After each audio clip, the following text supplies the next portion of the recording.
आप सिर्फ हमको बता रहे हैं कि वहां चोरी हो रही है, आप उसको रोकने के लिए कुछ नहीं कर रहे हैं। और आप हम ही से उम्मीद कर रहे हैं कि हम आपके लिए सड़कों पर उतरे ताकि आप सत्ता में बैठ सकें। क्या ये जायज है? अगर ये जायज है तो इसका जो खामियाजा होगा, जो हमारे परिवारों को, जो हमारे लोगों की आर्थिक, शारीरिक जीवन की क्षति होगी, उसकी क्षतिपूर्ति कैसे होगी? क्योंकि आप तो सत्ता में जाके सत्ताधीश हो जाएंगे। आपको जैसे सुविधाएं मिल रही थी वैसे मिलती रहेंगी, मरेगा कौन? दोस्तों नमस्कार, अभिवादन स्वीकार कीजिए शौर्य पंडित का। क्या हुआ? बिहार चुनाव के परिणाम आना अप्रत्याशित लग रहा है। नहीं, ये पूर्व नियोजित था। मैं क्यों कह रहा हूं पूर्व नियोजित? इस वजह से कह रहा हूं, वैसे वास्तविकता में ये पूर्व नियोजित था। आप स्वयं एक चीज ये समझिए, जिस चुनाव के ऊपर पूरे देश की केंद्र सरकार टिकी हो, जिसके परिणाम यदि प्रतिकूल आते हैं तो केंद्र की गद्दी डगमगा जाती, आपको क्या लगता है कि वो चीज इतनी आसानी से बीजेपी जैसी सशक्त पार्टी हाथ से चला जाने देती? नहीं। जो हुआ, कैसे हुआ, सबको साफ दिख रहा है। और वो क्यों दिख रहा है? क्यों? क्योंकि इसको पूर्व नियोजित तरीके से किया गया है। जहां आपको याद होगा, आम आदमी पार्टी के राज्यसभा सांसद संजय सिंह के कई एक बयान आपने देखे होंगे, सुने होंगे, जो कि पिछले 4 महीने, चुनाव से 4 महीने पहले से वो इस चीज के बारे में कह रहे थे कि बिहार का चुनाव हाईजैक हो चुका है। मैं कई लोगों से इस बीच मिला, वो लोग बड़े अचंभे में दिख रहे हैं कि भाई साहब, ये हो क्या गया? ये कैसे हो गया? ये क्यों हो गया? ये कुछ समझ के परे जा रहा है। समझ के परे कोई भी इसमें ऐसी चीज नहीं। आप खुद सोचिए कि जहां से आपका मुख्य रास्ता हो, जहां से ऐसा हो कि आपको सबसे ज्यादा खतरा हो, उस चीज को टालने के लिए आप अपनी जान तक झोंक देंगे। और वही काम किया बीजेपी ने। उन्होंने अपनी जितनी भी मशीनरी थी या जो कुछ भी वो लगा सकते थे, आपने खुद देखा होगा कि जो परिणाम आए वो सच में हतप्रभ कर देने वाले थे। चाहे वो खेसारी लाल का हारना हो या मैथिली का जीतना हो। लोग सोच रहे हैं बिहारियों ने पता नहीं क्या सोच के वोट कर दिया। अब वोट की विश्वसनीयता या चुनाव आयोग की विश्वसनीयता, तो प्रश्न मैं नहीं खड़े करूंगा, क्योंकि वो काम जो है लोग की भली भांति कर रहे हैं। लेकिन पहली बार ऐसा है कि मैं आज विपक्ष से सवाल पूछना चाहूंगा। आप भले भी मुझे कह सकते हैं बिक गया है, गोदी मीडिया का हो गया है, ये भी गोदी मीडिया हो गया, आप कह सकते हैं, आपको पूरी आजादी है। लेकिन मेरा विपक्ष से एक प्रश्न है कि क्या हर बार की भांति इस बार भी यही ईवीएम, चुनाव आयोग, इन सब का विधवा विलाप होगा? सिर्फ इस बात की राजनीति होगी कि हमको जानबूझ के हराया जा रहा है, या कुछ ठोस कदम उठाए जाएंगे कानून के दायरे में रहते हुए? अभी एक आरजेडी नेता का जो बयान जारी हुआ था, जिसके बाद में उनके विरुद्ध केस भी हो गया, जो बिहार को नेपाल बनाने पर तुले हुए थे। सच में महोदय, अपने घर में आग लगा के हाथ सेकना चाहते हैं? क्या ये जायज है? या इस तरह के बयान भारत की संप्रभुता पे आक्रमण नहीं है?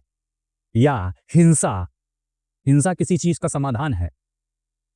चलिए उनको जाने देते हैं। लेकिन मेरा सवाल ये विपक्ष से है, चाहे भले भी इतने चुनाव हारने के बाद में वही ईवीएम पे कभी डीकरा फोड़ना, कभी ये कहना कि जो तंत्र का तंत्र है, जो चुनाव आयोग है, या जो पूरी बॉडी है, वो बीजेपी के साथ मिल गई है और वो हरवाने का काम कर रही है।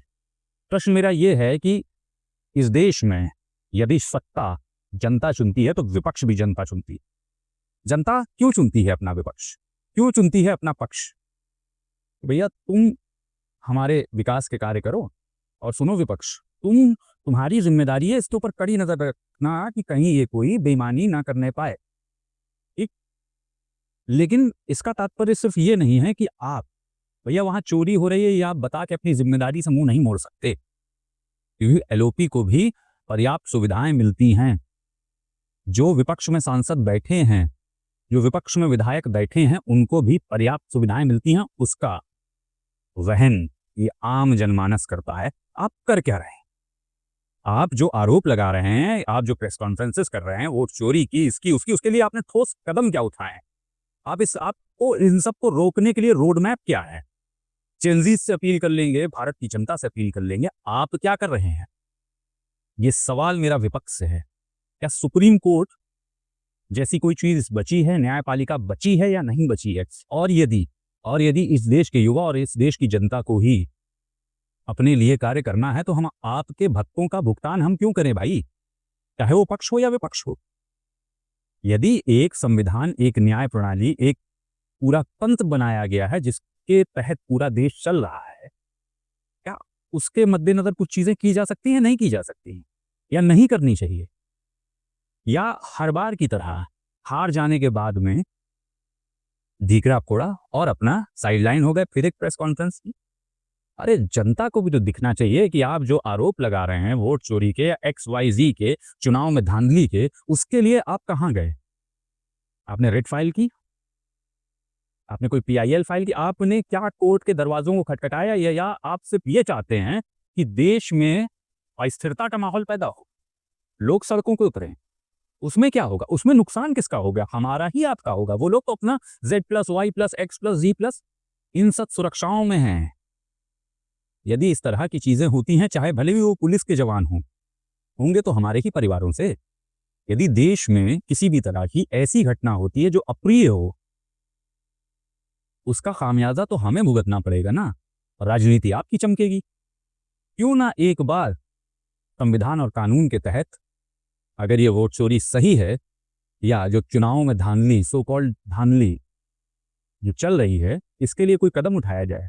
जब चुनाव लड़ने के लिए, सत्ता हथियाने के लिए पूरा विपक्ष एक हो सकता है, तो इस बार भी विपक्ष एक साथ, एकमत होके, एकजुट होके चले ना संविधान, कानून के तहत। जाए ना एक बार सुप्रीम कोर्ट, रखे ना अपनी बात। या सिर्फ वही युवा और जेनजी, उनको टारगेट करके बरगला के आप सड़क पे लाना चाहते हैं? ये सवाल मेरा आपसे भी है, पक्ष से भी है, प्रतिपक्ष से भी है। आप सबसे ये मेरा सवाल है। इस पे अपनी प्रतिक्रियाएं जरूर दीजिएगा कि क्या पक्ष जो कर रहा है, जो आरोप लग रहे हैं, उस पे वो सफाई नहीं दे रहा, माफी नहीं मांग रहा और वो निरंतर वही करते चला जा रहा है, ठीक है। लेकिन विपक्ष क्या कर रहा है? उत्तर प्रदेश विधानसभा चुनाव में हारे, कंबल खींचा सो गए। बिहार हारे हैं, इधर उधर आपने आरोप प्रत्यारोप किया, सो गए। आप अपनी राय हमको जरूर बताइएगा कि इस पर क्या विपक्ष की भूमिका या विपक्ष जो कर रहा है, क्या वो सही है?